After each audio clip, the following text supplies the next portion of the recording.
In the series of important cybersecurity terms, another term is data breach. Data breach refers to a security breach wherein unauthorized users or hackers have access to confidential or sensitive information without permission. Hackers get into the devices, take complete control of data and expose it. This can include personal details such as name, addresses, phone numbers, financial data, banking information or your PAN card, Aadhaar card or social security numbers.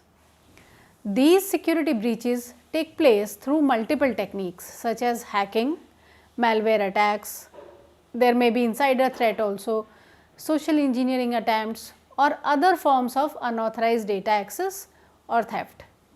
Recent data breach example is of ChatGPT. It took place in March only. On March 20th, OpenAI's ChatGPT announced that it suffered its first major personal data breach.